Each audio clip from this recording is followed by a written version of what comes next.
the Israeli Operation Rising Lion and then Operation Midnight Hammer, the American one, actually have together dealt a devastating blow to Iran's nuclear program.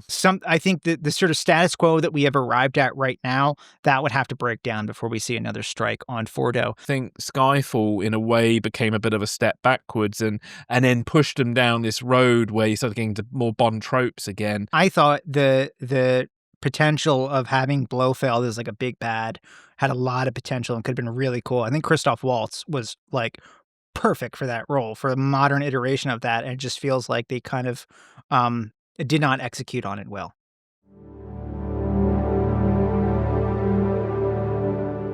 Secrets and Spies presents Espresso Martini with Chris Carr and Matt Fulton.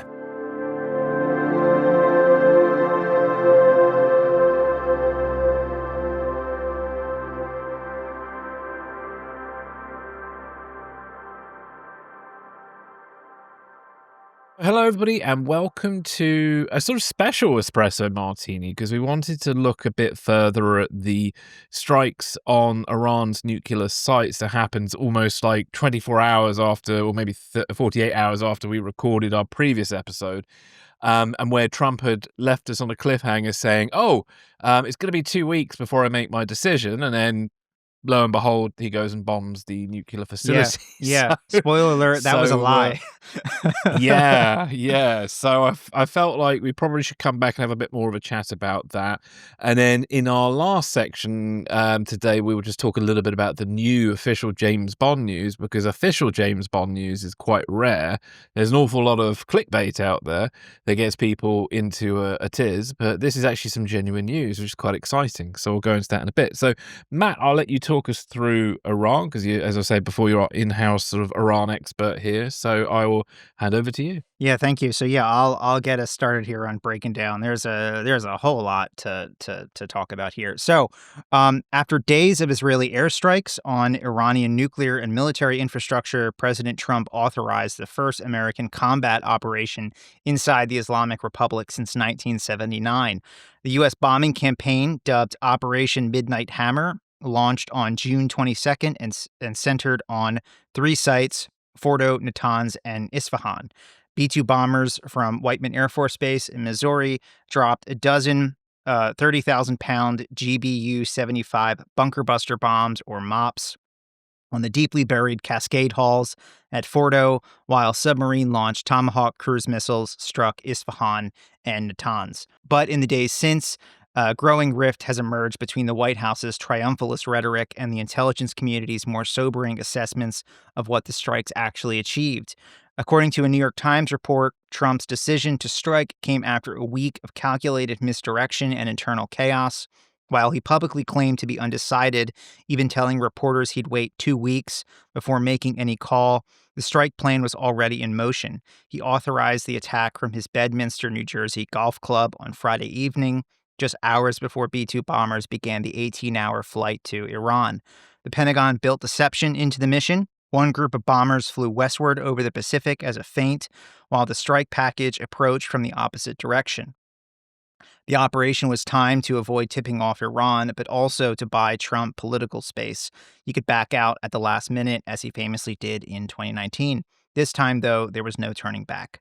Reporting suggests the White House intended this to be a one-off strike, hoping to disable Iran's most hardened enrichment site at Fordo and force Tehran to negotiate from a position of weakness. That night, immediately after the strikes, Trump and Defense Secretary Pete Hegseth both claimed the strikes, quote, obliterated Iran's nuclear program, but the truth is more complicated. The Fordo site, buried under a mountain and hundreds of feet of granite and reinforced concrete, was always going to be a tough target. Analysts at the Defense Intelligence Agency, or DIA, had warned prior to the attack that multiple waves might be required to ensure total destruction. Instead, 12 MOPS were dropped in a single sortie, targeting ventilation shafts and known service structures above the centrifuge halls. The plan was to channel the blast through the facility's architecture. Early satellite imagery showed no signs of surface subsidence, suggesting the underground halls may not have collapsed. A post-strike technical assessment from the Institute for Science and International Security, drawn from satellite imagery and IAEA data, finds that Iran's enrichment capabilities suffered a massive blow. Natanz, Isfahan, and Fordo all sustained major hits. Conversion facilities, centrifuge halls, and uranium metal processing lines were destroyed. Notably, the uranium conversion facility at Isfahan, a key bottleneck for weaponizing enriched uranium, is likely inoperable for years. IAEA Director General Rafael Grossi said the Fordo centrifuges are, quote, no longer operational, citing their extreme sensitivity to vibration that would have been caused by, a few 100,000 pounds of explosives coming in on top of them. Still, he stopped short of calling the program wiped out. The DIA's initial battle damage assessment, or BDA, was more restrained, a classified restrike report designed to help commanders determine whether a target needs to be hit again, which leaked to CNN and The Times, concluded the bombing set back Iran's program by only a few months. The underground structures at Fordo and Natanz were not believed to have collapsed, and Iran's uranium stockpiles had likely been moved before the attack. Enrichment could resume quickly at clandestine sites, and officials warned that some nuclear infrastructure might remain intact. The White House dismissed this as, quote, fake news and accused leakers of treason, while CIA Director John Ratcliffe later offered a revised view, stating that the program was, quote, severely damaged and would take years to rebuild. There's also a divergence between U.S. and Israeli assessments. Israeli officials, while stopping short of calling Fordo destroyed, believe the cumulative impact of U.S. and Israeli strikes, including assassinations of nuclear scientists and destruction of centrifuge factories, has severely crippled Iran's ability to produce a bomb. Axios reports Israeli intelligence intercepted communications, suggesting Iran's military is concealing the full extent of the damage from its political leadership. So where does that leave us? Iran's nuclear know-how, its stockpiles, and possibly even more secretive facilities remain intact. And while the cascade halls at Fordo and Natanz and other facilities at Isfahan may be out of commission for now, it's still not clear whether Iran is permanently deterred or more determined than ever. As of now, a ceasefire is in place after Iran launched a token ballistic missile strike against U.S. forces at Al Udeid Air Base in Qatar. But the intelligence picture is fluid, and Iran's ultimate response over the weeks and months ahead remains uncertain. Whether this was a decisive blow or merely a bloody prelude is a question still waiting for an answer. Chris, what do you think? Well, yeah, I suppose my initial thoughts are the attacks themselves weren't a great surprise. I had a feeling that they were going to happen. The only surprise was when they happened. In fact, I actually found out about it from my wife. She mentioned something about some strikes against Iran, and the way she phrased it, I assumed it was Israel. And then when I looked at the news, like half an hour later, I was like, "Oh, America has struck Iran! Oh my God!" Like talk about delayed reaction there. Yeah. And I don't mean that as in a celebratory tone or anything. I mean, I'm personally, I'll put my position out there. I don't think this was a great idea. And I think in some respects that Trump is making the mistake of breaking international law, like Netanyahu has done with his strikes. And there's a whole ethical debate about the whole sort of preemptive strike, whether it should be done or not. And there's certainly been debate among American senators who've viewed the intelligence about whether Iran actually posed a threat to America itself, which would allow for preemptive strikes under American law. So there is some very wonky, shaky legal grounds for this attack that probably need to be navigated. Maybe we could talk a bit more about that in a bit.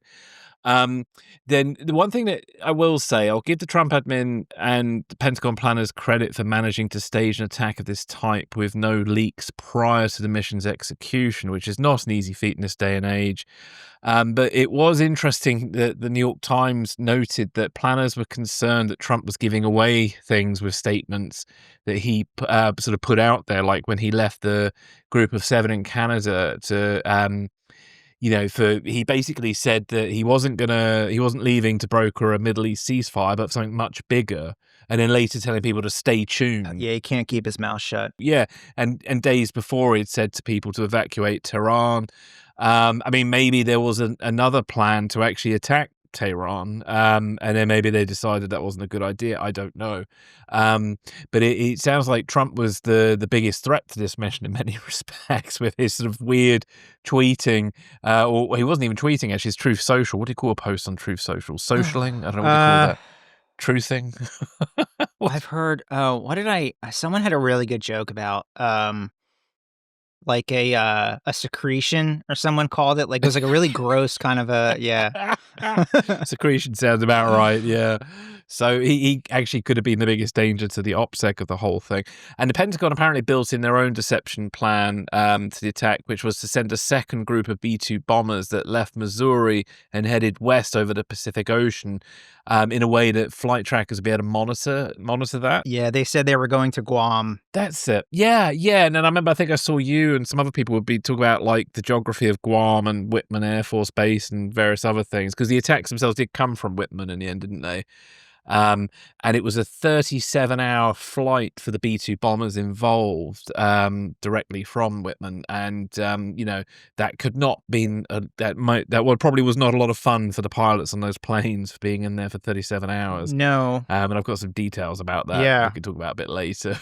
But yeah. And then just from the UK, I think the mood among a lot of commentators online appears to be sort of fear and cynicism, that claims around Iran's nuclear program are kind of a repeat of the 2003 weapons of mass destruction claims, which obviously led the US and its allies to invade Iraq. And there was some fear in those initial days that this could be the beginning of a ground war with Iran, which I think the American administration would like to avoid completely. I haven't seen any signs to say that America I don't see any signs is of that planning to do anywhere. any actual thing. And even No. Trump himself has sort of said that this was about targeting the nuclear program, not regime change, even though the Israelis seem to be kind of moving towards regime change. But there's been, again, no real solid signs that that's even happening. But there have now been crackdowns in Iran since then. There's been reports of, I think, something like 700 plus arrests and even executions. So anybody who might be suspected of being a dissident against the Iranian regime, this must be a very bad time, because the Iranian regime that's appeared quite weak and feckless in recent times is really kind of clamping down on things now. And so for ordinary Iranians, that's not going to be good. And it's the thing as well I always find a bit frustrating with the anti-war protests, because I understand why there are anti-war protests, and I have some sympathies with them, but I always find it really difficult when certain leftist groups start sort of taking their sympathy one step further and start siding with the Iranian regime and put out slogans and things that kind of make out the Iranian regime are all warm and fuzzy and just misunderstood. There are even people in the Foreign Office who seem to think that Israel and America pose a greater threat to the Middle East than Iran do. I think that's quite what's the word I want there? I think that's quite a bold claim to say that Israel and Iran are more of a threat to, Israel and America are more of a threat to the Middle East. But, I'll leave that to maybe wiser people to answer that for me. So yeah, it's these strikes have sort of not really changed much in terms of the hearts and minds that we were talking about last week. I don't think it's won anybody over to be more pro-America or pro-Israel at this time. But I think the people who, do support Israel and, probably think that these strikes are a positive. I can understand wanting to get rid of Iran's nuclear program.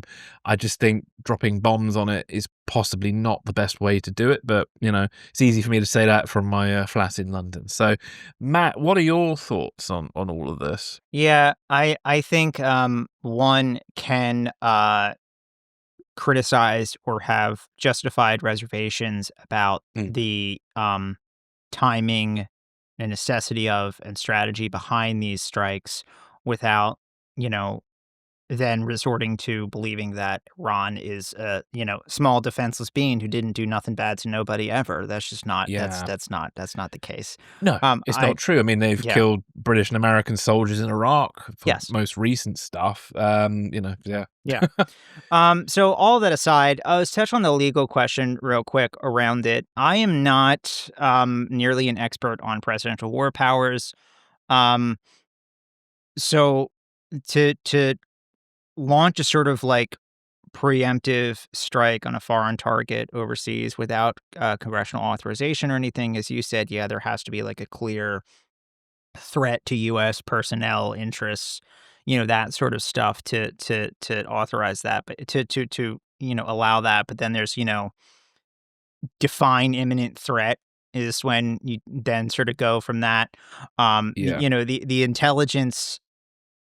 There's a whole bunch of questions about the intelligence pre-strikes, that the Israelis use to justify it. I mean, as we said on the last one, I think there were rumblings and questions within the Iranian nuclear program, specifically as it came to developing a nuclear warhead that could be put on top of a ballistic missile, that came to the forefront after the collapse of Bashar al-Assad's regime and Hezbollah, and that probably gave the Israelis, that was sort of what they needed to, justify doing this. I think well-intentioned, intelligent, reasonable people could, can disagree on whether or not that was enough, and whether that posed an imminent threat to the U.S. Yeah, that's all worthy of debate. But I think as far as, like, does this violate international law? Did he have the authority to do this? I don't think anything's going to come of that question. Like, he's not going to be impeached over this. Whether he should or not is a different question. Please don't yell at me, listeners. But he's not going to be impeached over this. So it's sort of, and to me, it's sort of like an academic argument. Yeah, I'll be honest with you. Impeachment for me has sort of lost its effectiveness anyway. It feels like a certificate you just get printed out and says, "Oh, you've been impeached," and fuck all happens. Yeah. It's sort of okay. And then what? And then even if it succeeds, okay, you get Vance. Yeah. So Matt, obviously you've been monitoring this. So do you want to talk us through sort of what is known about the strikes and sort of where they sit with the kind of with the Israeli campaign that's been kind of going on for days prior to the US intervention? So the thought there, the thinking, I mean, this is sort of an operation, a scenario that has in some way been kind of planned and thought about and discussed in think tanks and academic circles, to say nothing of within, U.S. and Israeli defense establishments and the intelligence communities for, 20 years. As the joke goes, Bibi's said that Iran's been a couple months away from building a nuclear weapon for 20 years, and that is true. Part of that discussion has always been that, if the Israelis started a campaign against the Iranian nuclear program, and I think before they got F-35s, stealth fighters, it was questionable if they would have been capable of doing this. I think they're getting F-35s, having a stealth attack capability, and also the collapse of the Assad regime opening up Syrian airspace are the two kind of key things that made this technically possible for them. I mean, there have been rumors for years that, like, I don't know this for a fact, but again, a rumor that, the Israelis had, say, like a sort of classified agreement with the government of Azerbaijan to use airfields in their country as sort of like a staging ground for strikes on the nuclear program, right? Before the F-35s, and they would have had, the capability to strike directly from Israel, right? So that discussion had been ongoing for years as to how if they could pull this off, like, how would they do it? I think one sort of central conclusion from that was that they could start it, but they couldn't end it, right? And that was also probably a thinking of the Israelis, is that, well, if we start it, we're going to force whatever U.S. administration was in office. You could say Obama, Trump 1, Biden, now Trump 2, they would have had to come in and clean up the mess that we started.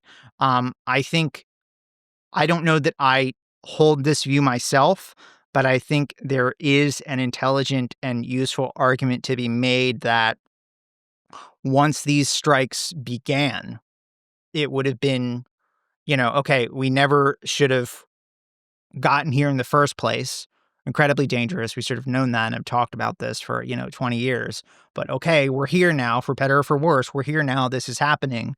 What are the best decisions that we can make in the moment. And I think there is a intelligent, credible argument there to be made that, okay, once these strikes began, it would have necessitated our involvement because it would be more dangerous to leave the job half done than to, let it, you know.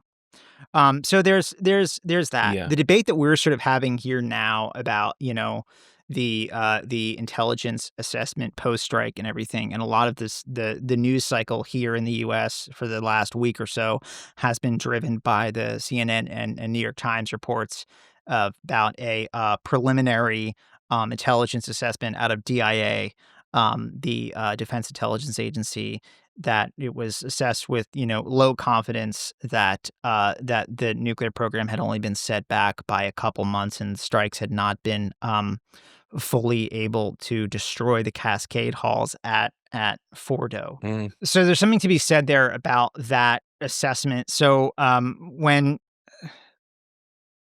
intelligence agencies disagree all the time, U.S. intelligence agencies disagree with each other all the time, I think that's good that we have, thorough, rigorous academic debate and discussion within the intelligence communities, right? And then in a way, that's sort of part of what the Office of the Director of National Intelligence is meant for, and the National Intelligence Council is to sort of navigate those debates between the various agencies and everything and try to bring it all together and come to some kind of a consensus, right? To then present to Congress and policymakers, military leaders. So, within the U.S. intelligence community, assessments and estimates are supported by information that vary in scope all the time, quality and also sourcing all the time. Consequently, when you see their, assessments on something, right, issue X, in this case, it's whether or not Fordo was, obliterated, we'll say, which obliterated is not a term that the intelligence community or military leaders would use. They're far more Yeah. sterile and cautious in their language, but that's another issue. Well, it's a bit vague and grand, isn't it? The obliterated. Yeah, it's sort of it's meant for TV and chest thumping, which is where we are. But so consequently, so they'll ascribe high, moderate, or low levels of confidence to their assessments. And low confidence generally means that the information's credibility and or plausibility is questionable, or that the information is too fragmented or poorly corroborated to make solid analytical inferences, or that we have significant concerns or problems with the sources. So that sort of when DIA comes out and says we assess with low confidence that Fordo was entirely destroyed, that the Cascade Halls were collapsed and everything, when they judge it with low confidence, they're saying we don't really know for sure because the information that we're drawing this from is scattered and incomplete, and it's been less than 24 hours at the time this assessment was made, less than 24 hours following this strike. So again, I think, on the Saturday, that night of the attacks, and then going into Sunday, I had a bunch of people reaching out to me, friends and stuff, like asking me about the strikes and everything. A few were like, "Am I going to be drafted?" I'm like, "No, you're not. You're not going to be drafted. Like, go back to bed. I'll let you know if you need to worry about being drafted, but we're not anywhere near there. Like, please don't. Yeah, Please don't do midday, that to call them yourself. up. Yeah, please don't do that to yourself. It's really not necessary." So I just that night, like, I think, before the B-2s even got back to Missouri, they didn't get back until Sunday. It was during the day at some point. Well, yeah, it was a 37-hour mission, so it's a significant amount of time. Let's get into that next. But so they, when Trump came out and said right after and said, these sites were entirely obliterated. I mean, I said to people, they were getting a hold of me that night and into Sunday and everything, there is no possible way that he can possibly know that. I mean, yes, even the president, with the entire, military and the intelligence community at his sort of fingertips, you cannot possibly know, before the sun had even come up over Fordo, could not had possibly have known that. That was his sort of mistake. his desire to manufacture a quote, perfect war for the TV cameras, right? To I think settle the nerves of some of his sort of non-interventionist MAGA base, that like this is a one and done, or this is it, like boom, we go in, strikes, in, out, 20-minute adventure, no more bombs after this. I think it was sort of born from that, and also to show that, him to just immediately declare mission accomplished, and to use that language as obliterated is reckless and irresponsible. Yeah, you could not have possibly have known that night. I mean, so when the intelligence community does BDA or battle damage assessments, I don't know. So this intelligence assessment that we're talking about came out of DIA. They have under their Directorate for Analysis, they have a center. It's called the Underground Facility Analysis Center.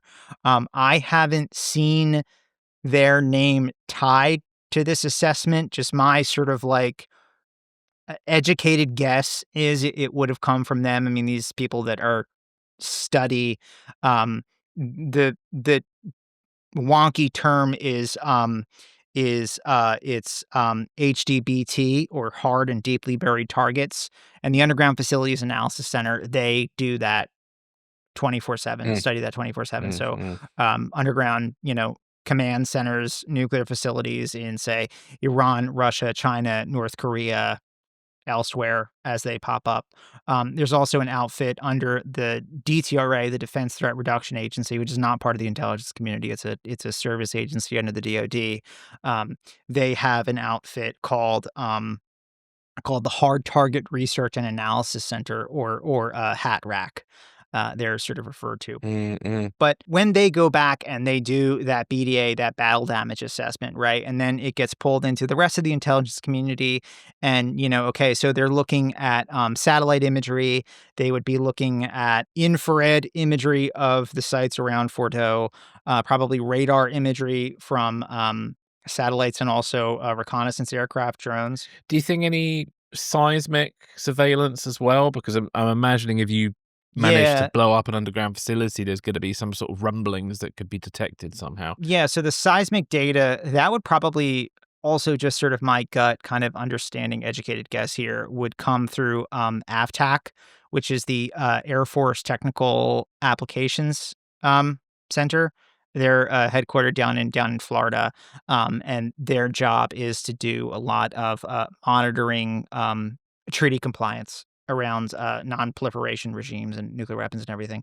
They have a global network of seismic monitoring stations. So yeah, how much? I mean, so that would have been like their job is to detect like if the Iranians tried to clandestinely conduct an underground nuclear test or something, right? So those seismic sensors would have picked that up, and they would get data on that. I would imagine with the amount of ordnance that was dropped on Fordo and Natanz, that it definitely would have registered something if they could then take that data and try to, work backwards and come to a conclusion of, okay, based on all of this, yeah, we think the extent of the damage is going to be this severe. I mean, there's also, and this was some of the reporting that the Israelis are doing this right now too, they would, listen for signals intercepts of Iranian personnel, military officials, scientific officials, talking amongst each other about the damage at Fordo and Natanz, Isfahan, the extent to which the uranium, highly enriched uranium stockpile would have been compromised or not, right? So we would listen for stuff like that. Also keep in mind, the Iranians could get on the phone and say a bunch of bullshit because they know that we're listening, So you have to also then take that into account and try to cross-reference those assertions with other sources and methods, right? Human sources on the ground that the U.S. or the Israelis could have, that you would get word from them to say, yeah, I talked to someone who was at Fordo the other day, and he says, these tunnels are collapsed or whatever, and this is how badly it's been set back. All that stuff takes time to come together, which goes back to my point that for Trump and Hegseth to say that, that night that it was totally obliterated, you can't possibly know that. Yeah, well, this is it. I think the Trump administration need to learn or should learn lessons about moderating the early proclamations about things and Yeah. allow proper assessments to take time. I think a responsible president should go on television and say that we've done this and we are now waiting for confirmation how effective it's been. There's nothing wrong with that. But because Trump is all built around this sort of weird idea of masculinity and everything's got to be perfect, it kind of feeds into this stupidity that then, his early claims might be inaccurate or they might be accurate. And the problem is critics of Trump and his actions will always believe any early assessment and see later ones as politically motivated. Right. And Trump just doesn't help himself. Is my constant criticism of Trump is he is his own worst enemy, because this could well have been the most historic, effective, devastating, whatever language you want to use, strike against any Iranian site in the history of mankind. But with the way Trump sort of handles all these things, it kind of just ends up becoming a right old mess. Yeah, he really can't get out of his own way. I mean, this is such a self-inflicted own, and I mean, I think we'll probably talk about this more over the course of the episode, but if there's any sort of um, if there's anything that I think listeners should go away with the belief on, the question of, okay, did these strikes work or not? I think we have to. I think right now the news cycle and a lot of the discussion around this, around that DIA assessment and, the obliterated word, I think we're getting sort of wrapped around the axle in a very kind of dumb beltway media argument. Yes, Trump and Hegseth were very irresponsible with their words, and they should know better and should not have done that. If you notice, Dan Kane, the chairman of the Joint Chiefs, even at that same press conference where Hegseth used that word obliterated, even I believe Saturday night and Sunday morning when they held another one, did not say that. He said, the BDA is still essentially, the BDA is still, we're still working on it. We don't know yet. We're looking at it. We're putting that together. That's the correct answer. That's what a professional would say in that setting, right?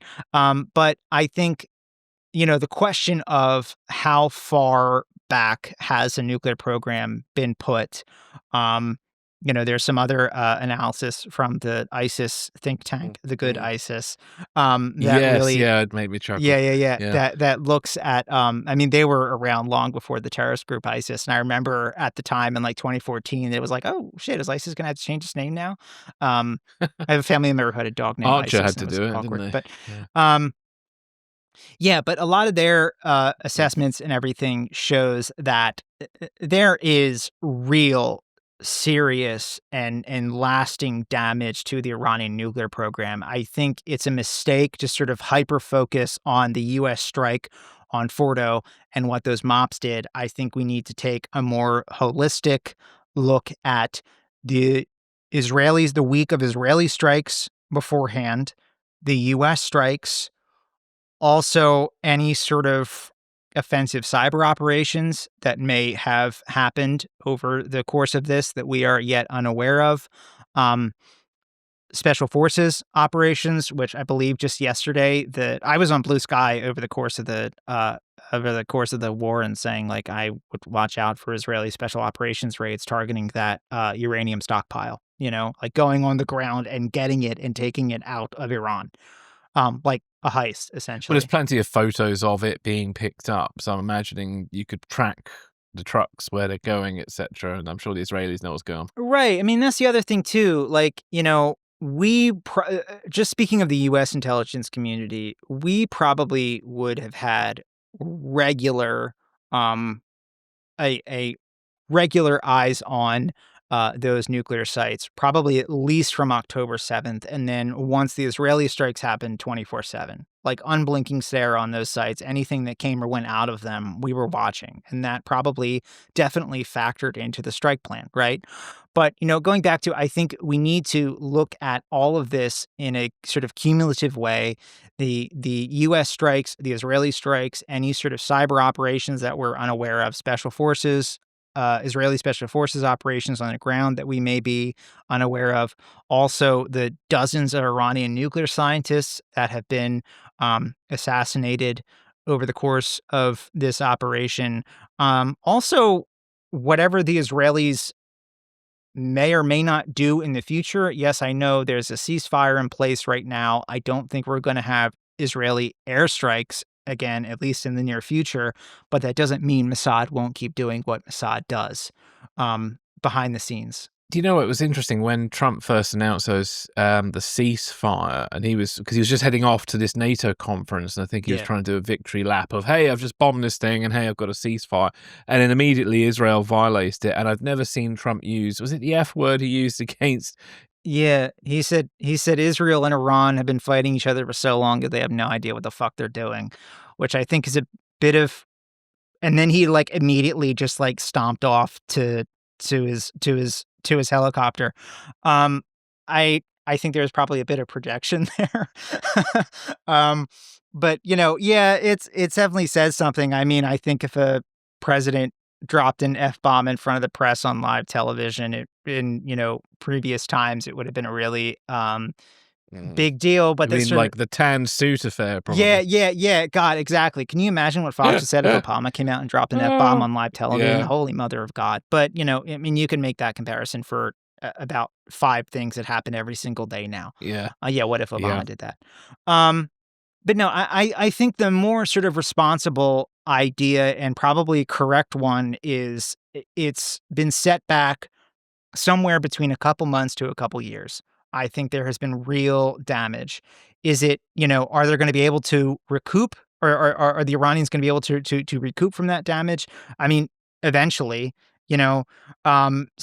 But there's also the question of what then comes from these strikes. There's just starting yesterday, there were rumblings sort of coming up that the U.S. is trying to sort of restart negotiations for an actual nuclear deal, which is what you would need to ultimately shut down Iran's path to a nuclear weapon.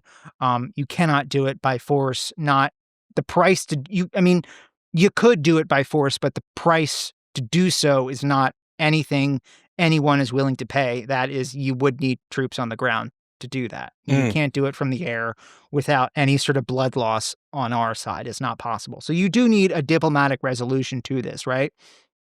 And there's reporting now that they're sort of talking about unfreezing about, I think it was like 6 billion in Iranian funds, and sort of helping them construct an actual civilian weapons, an actual civilian power program that would be under, IAEA monitoring and everything. I don't know quite where that goes. There's something about Israeli counterterrorism operations in Gaza, pre-October 7th, Israeli counterterror operations in Gaza and the West Bank to an extent. They would like routinely every so years, let's say, right? They would sort of come in with, airstrikes or special operations raids, and just sort of keep the Palestinian militant presence in Gaza or the West Bank from getting, too powerful, too out of control, right?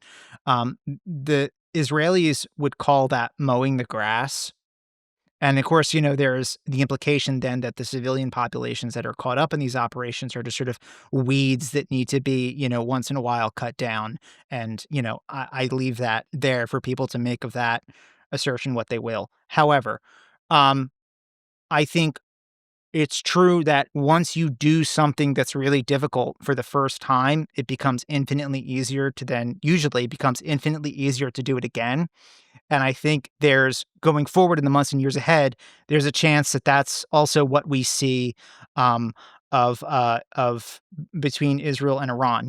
Will there be a sort of mowing of the grass once in a while that the Israeli Air Force feels it needs to undertake against the Iranians, right? I mean, so they're the Iranian air defenses have been shattered. I'm really curious to see if they get Russian or Chinese help to try to rebuild that.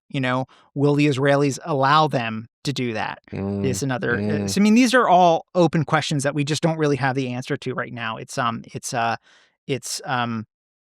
too early to tell. But again, I go back to, if there's one thing I want listeners to take away from this is, Trump and Hegseth were irresponsible and got way ahead of their skis and coming out and saying that it was, quote, obliterated and this is done. And now trying to sort of pummel the press corps and intelligence agencies into submission to sort of warp reality to what they want it to be. That's a big concern. However, I think the more likely outcome of these strikes as a whole, U.S. Israeli strikes and covert action as a whole. The Iranian nuclear program has been seriously battered, somewhere between a couple months to a few years setback. I don't know what within that range. However, it will take some sort of a diplomatic solution to fully take an Iranian nuclear weapon off the table. The monster is not dead yet. Yeah. Well, the report you shared with me from the Institute for Science and International Security, which is the good ISIS that we mentioned earlier. So they actually, it felt like, because they looked at the whole picture, including US strikes. That'll be linked in the show notes. It's a really good report. I highly encourage listeners to go read it. It is. And it feels like, in fact, the whole, the Israeli Operation Rising Lion and then Operation Midnight Hammer, the American one, actually have together dealt a devastating blow to Iran's nuclear program. And so in that regard, it does seem to have achieved its objectives. Now, the idea of it, the US doing a one and done, and whether they've actually completely obliterated Fordo is another question entirely. But it feels like they've done significant damage to it. I wouldn't rule out personally whether the US will want to do this, but I suspect that they might feel they might need to do a repeat mission if they find intelligence to suggest that Fordo still could be salvaged. But I don't know what your thoughts on that are. That's also another really interesting question. I mean, in the discussion in the lead up to the strikes, right? At least, in the public spaces that I'm, listening to and everything, there was always sort of the assumption that it would not be a one and done mission, right? That you would need to take a couple swings at Fordo to fully knock it out, right? And I mean, that could very well have been what the intelligence community and the Pentagon told the White House. And they were like, nope, we want to do a one and done. We want to have a perfect war. And that's it. And I mean, so that's okay, it's true that they just didn't want to do that. Yeah. There's also then, the question of will we do another round of strikes on Fordo? I think the timeline for that has passed. Trump seems pretty set on So moving on from it. Trump seems pretty set on declaring victory and moving on from this. I think if there was a window for a second strike, that would have come sometime between Saturday night and Tuesday. I don't think he would have rushed to declare a ceasefire. I think he probably unilaterally just declared a ceasefire and then sort of forced everyone to go along with it. Is sort of my read of it. But I think he got spooked by the poll numbers on this, which are putrid for him. And also he got spooked at the chances that Iran would close the Strait of Hormuz, which would ratchet up gas prices everywhere. Also in the U.S. during peak summer travel season, which isn't fun or popular. I think he got spooked by that and sort of reinforced his idea that this needs to be a one and done thing. I think that the sort of status quo that we have arrived at right now, that would have to break down before we see another strike on Fordo. There's also the question of, 14 MOPs were used in this operation, 12 on Fordo, 2 on Natanz, right? The public number that I've seen as to how many of these weapons we have was 20. I also think it's also probably certain that the real number of our stockpile is not going to be publicly available. I'm like almost 99.9% sure that true number is classified. However, I think it's probably true that we don't have tons of these weapons to just throw around, you know? Well, they're very specialist and expensive, aren't they? So you're not going to build a lot of them. Yeah, well, that's the other thing too, you know? So this weapon was the MOP was sort of designed to strike Fordo specifically. You know, I mean, this, like when we were talking last week and everything, and I said, you know, the Pentagon and CENTCOM are very much insistent that they could do this thing. I don't. My thinking was that that target Fordo has been that's been a target that there are people in the intelligence community and in the Pentagon and CENTCOM who their job, like, they get paid to obsess and think about nothing but that single facility and how would we destroy it if the time ever came to do that.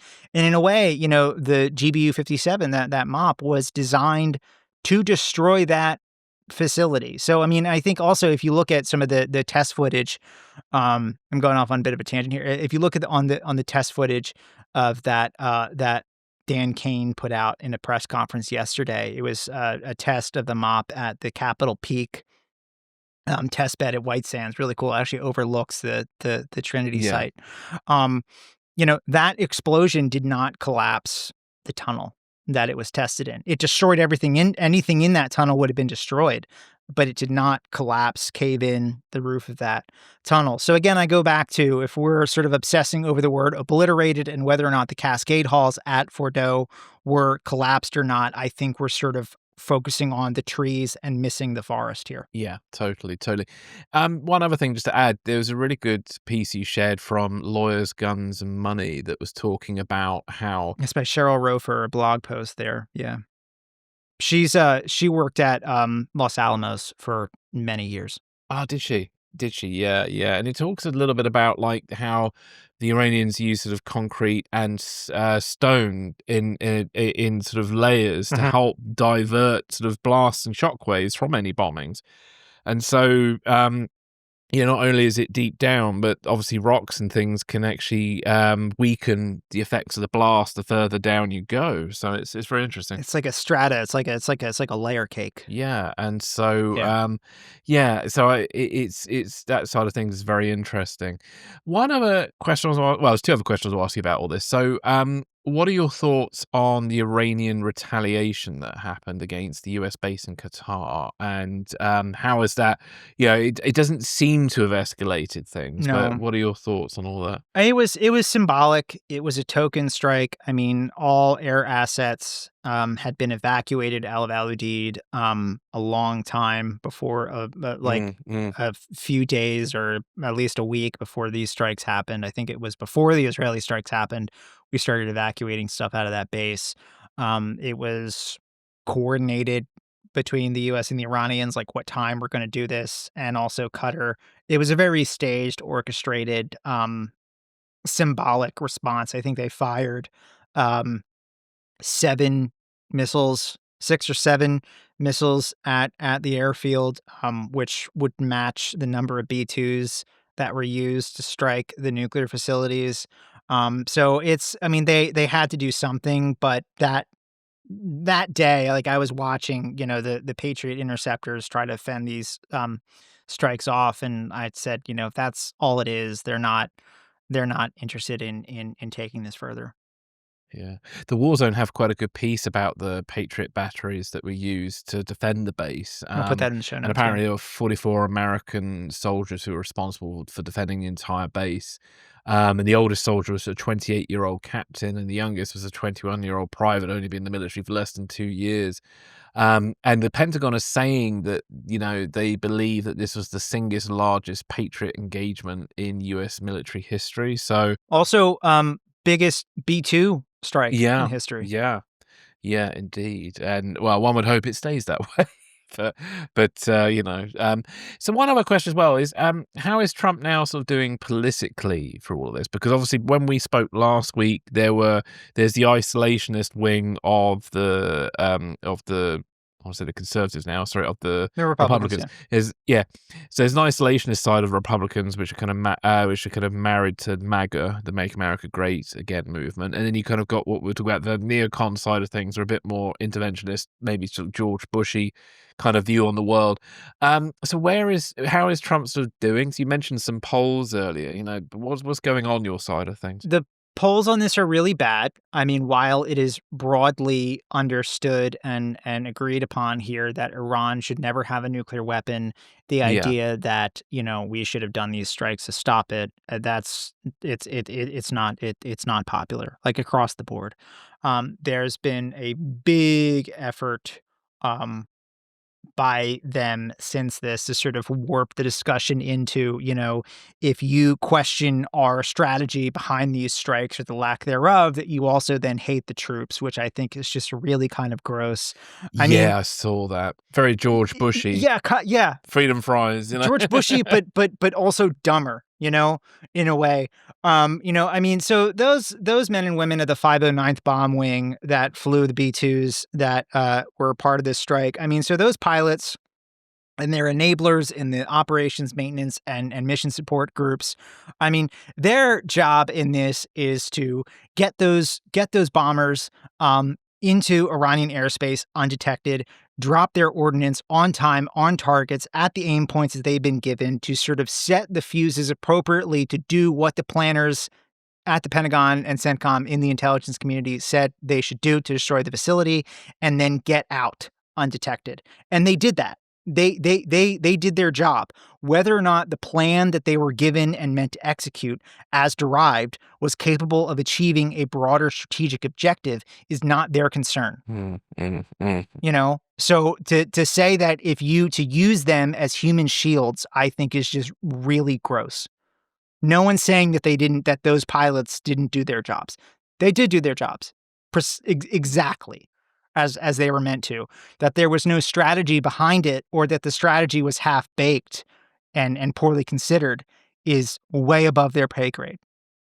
It's not what they do. It's not their job. And Trump's post that could have endangered the whole thing as well, or weakened the effectiveness of it. Yeah. That could be considered unpatriotic. Yeah. If you really want to get into that. Yeah. So that's what I think about that. Dear. I mean, this is nothing to do with this. To criticize the strikes and the effectiveness of them is to say nothing of that those pilots and their enablers, their support personnel on the ground, did not do their job flawlessly. By all accounts, they did. Whether the strategy behind it was achievable or sensible is another matter. It is not their concern. No. Any thoughts on the kind of brewing MAGA civil war that seems to be happening at the moment over this? Because Tucker Carlson, I don't know if there will be I don't know if there'll be much of a civil war.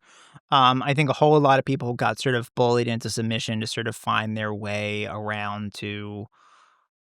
I think if this went further into, sustained round of airstrikes and really escalated, you would have more problems. But this really kind of, at least militarily for us, really seems to be done for the foreseeable future. Whether something good or bad comes from that, I don't know. But militarily for us, this seems to be done for now. And because of that, I don't, I mean, there was a real schism within his base for sure over this. I don't see it really going much farther than it has, just because it is kind of done. All of this reminded me a bit of the Moab episode of 2017, where Trump dropped the biggest bomb, biggest conventional bomb on an ISIS base. That was in Afghanistan, It was, and it killed like 36 ISIS fighters, and it very symbolically, obviously, the bomb is the biggest one in the US arsenal before kind of going nuclear. And it just felt, again, like it's sort of like I'm a tough guy kind of move symbolically. I could make some jokes, but I won't. Fair enough. As to what I think of the reasoning behind that. Dr. Freud may have some some ideas, but. Indeed. Well, Matt, jokes aside, is there anything else you'd like to add on Iran, or are you happy? No. If any folks have any questions or anything that they would like to ask about, please get in touch with me however you can. And if I am able to answer it and it's not classified, I'm happy to do so. We're going to have more discussions about this with some other folks going forward next month. I won't say who yet because I don't like saying it before they're recorded because things happen. Well, no, exactly. Things happen. Yeah. But in the world of podcasting, anything can happen. We'll talk more about this, and if anyone wants to, ask me about it or talk about it, I'm happy to do so. Get in touch. Cool. Thank you for that. Well, let's take a quick break. We'll be right back with more.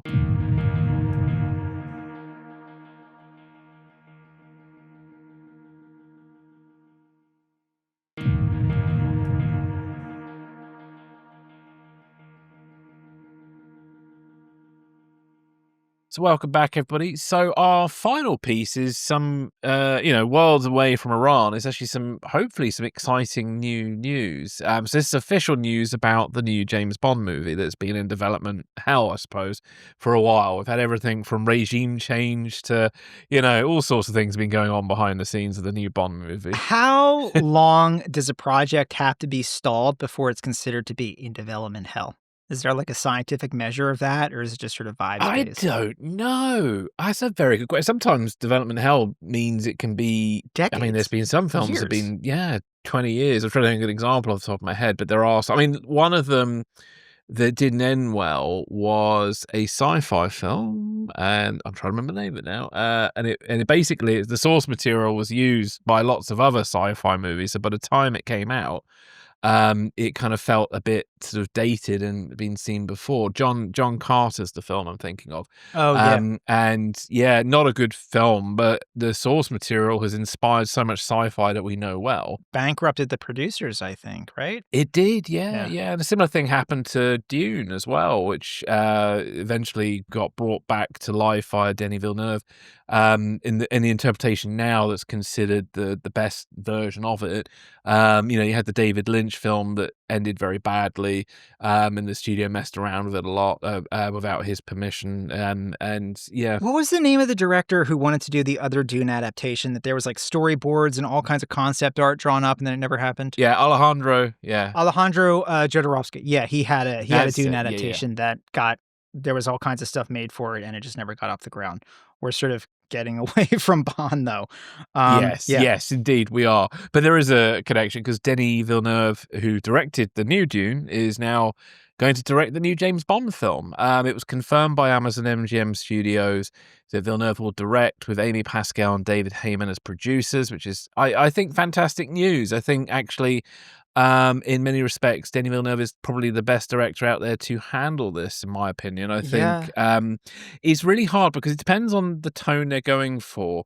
But before I go into my thoughts, Matt, what are your thoughts on this news? I mean, I know when we had the discussion about this, when it was announced that the Broccoli's were leaving and Amazon had sort of fully executed their coup, shall we say, that I had big misgivings. I did not really have a lot of reason to trust Amazon. I was just sort of very I did not like how it seemed to have gone down with the Broccoli's being essentially kind of forced out of what was really, I mean, their kind of family business. It felt like a very corporate maneuver, didn't it? Yes, it did not inspire confidence. And something I said at the time was, it could be bad, it could be good. We got to wait and see what they do with it.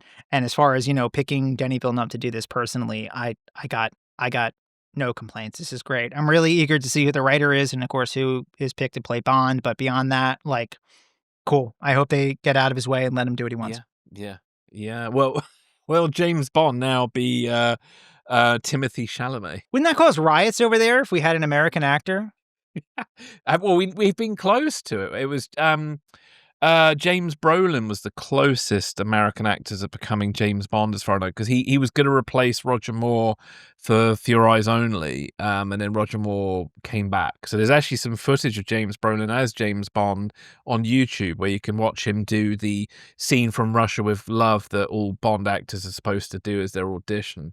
And I'll be honest, I wasn't feeling it. I like James Brolin as an actor, Yeah. but as James Bond, not quite. It's hard. I have a feeling it's gonna be, and this is, I mean, there's so much clickbait about who's gonna be the next Bond, and has been for years, and it's all kind of nonsensical, and a few people have quite literally aged out over the course of this speculation.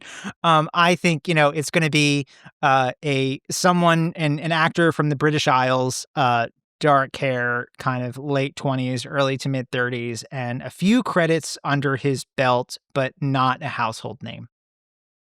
Well, this is it, yeah. Because the part of the reason they like that is, number one, they want an actor who can show that they can act, and they've done so successfully. Then they want somebody who's not gonna cost them the earth, because that's why you won't hire Henry Cavill or somebody really well established, Yeah, because Tom it's just Hardy. too expensive for that Yeah. first movie. Yeah. And then, yeah, those are kind of the two key things really that probably motivate that early thing. And then they want somebody who's sort of in their 30s, as Michael G. Wilson put it before he was deposed, that's going to stay with the franchise for about 10 years. And so when you look at, like, Daniel Craig fit the profile you've just described, except for he had lighter hair, and there was a whole hair gate over Yeah. Daniel Craig. But oh God, I took a blonde yeah. Bond and outrage. I took great offense to that. I was like, "What the fuck? We can be. What do you mean? Blonde, Yeah, what's wrong with blonde yeah. guys can't be Bond. What do you mean?" Roger Moore had kind of Yeah. fairish hair, it's not, Yeah. but Yeah. anyway. Yeah.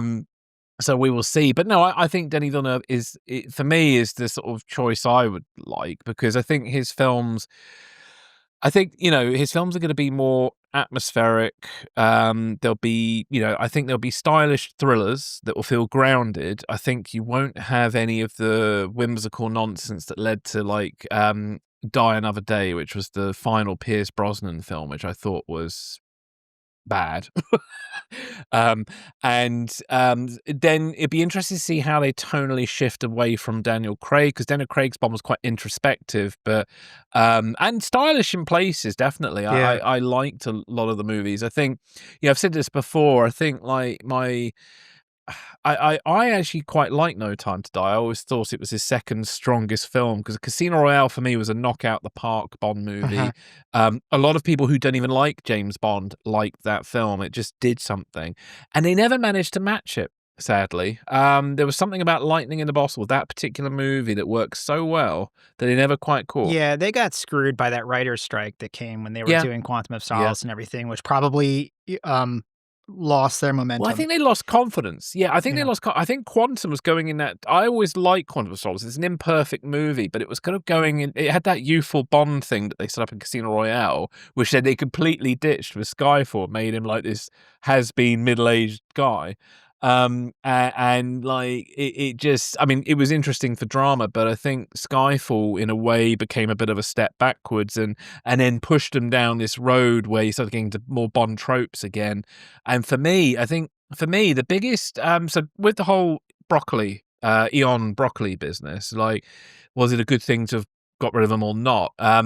One of the things, there were warning signs, I think, early on about, I felt that Eon were running out of steam with the franchise a little bit. You had long periods between the movies, and then you had Spectre, which I felt was a very derivative move, and it felt like the writers had just sat with the James Bond DVD box set and literally picked out scenes from other movies and then recontextualized them into Spectre. Fed a bunch of old scripts to ChatGPT. Yeah. I mean, ChatGPT wasn't around at this time, but no, it was, unless they had the experimental right. model. Yeah. MI6 had an experimental ChatGPT. Yeah.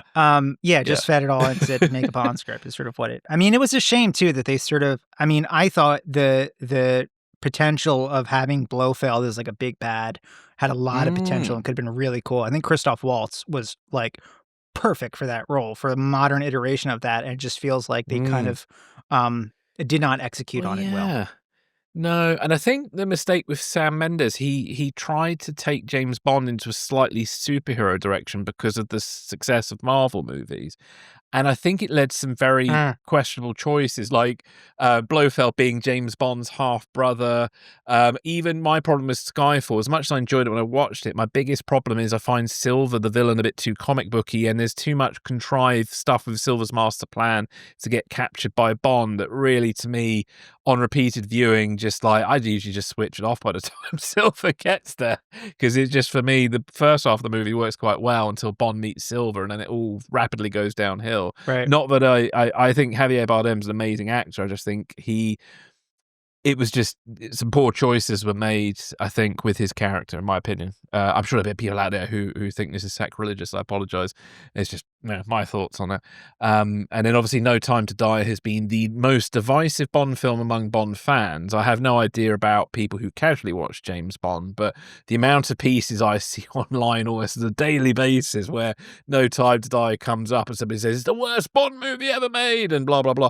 And I think the problem is killing James Bond. Again, the killing of James Bond at the end of No Time to Die did feel a bit like spaghetti being thrown at the wall by Eon and not sure what to do next. Well, I think they wanted finality to that. Yes. And I think Yeah. I feel like Craig really wanted that. Oh, he apparently insisted on it from day one. Yeah. I don't know the full ins and outs of this, but it's been reported that maybe I think it was after they did Casino Royale. There's some reporting that he and Barbara Broccoli were like, I don't know, in a car somewhere and talked about this, and Craig expressed this desire to kill Bond off at the end of his run.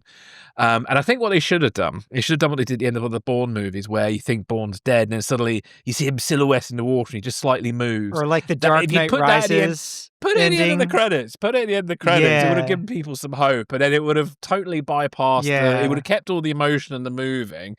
And also, it happens in You Only Live Twice, where James Bond is, assumed dead, and he loses his memory, and then he comes back in The Man with the Golden Gun, if you go with the books. Right. And he's lost his memory, and then he tries to assassinate M and all sorts of stuff. So it's not like this is completely out of the realm of James Bond, but, I am overall, I still want to see who's writer and who's hired to play Bond himself, but I mean, as far as decisions that would inspire confidence by Amazon, I think hiring Denis Villeneuve is great.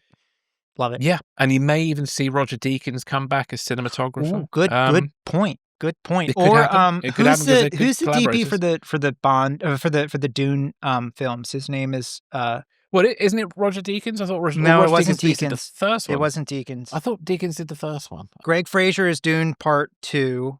Yeah, he did. Greg Fraser did both Dunes. Ah, cool. Yeah, so it could be him.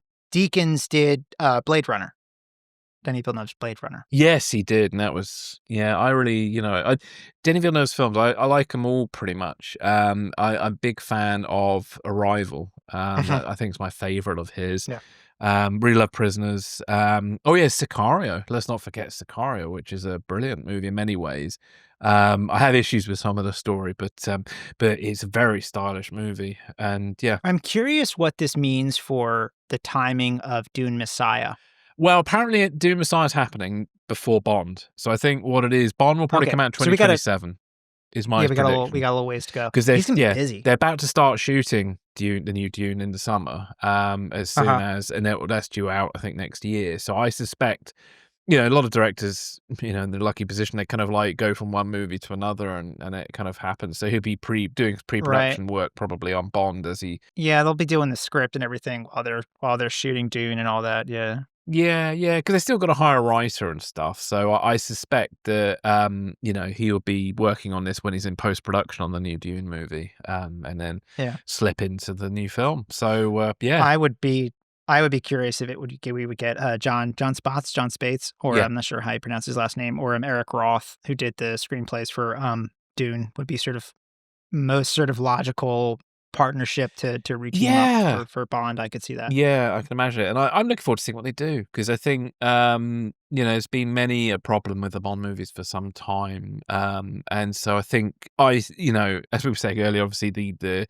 corporate takeover, as it felt like, of the Bond franchise didn't leave much to be desired. But now seeing what we're seeing, I'm excited. I'm excited. Yeah. And I'm hoping this will be a fresh start. And you never know. Denis may pull off the most memorable Bond film yet. We'll see. Yeah. We will see. He Fingers could crossed. he may do it. Yeah. He may. Yeah. Yeah. Cool. Well, Matt, thank you very much for your time today. Is there anything else you'd like to add before we wrap up? Or No. Yeah, this was a good discussion. We'll see how everything with Iran goes. It's going to be yeah.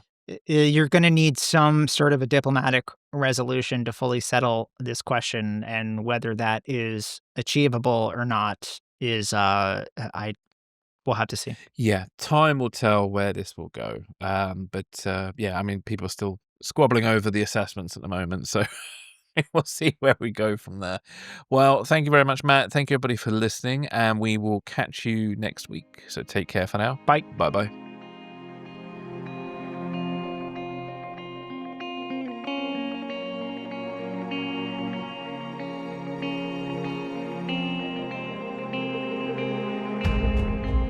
Thanks for listening.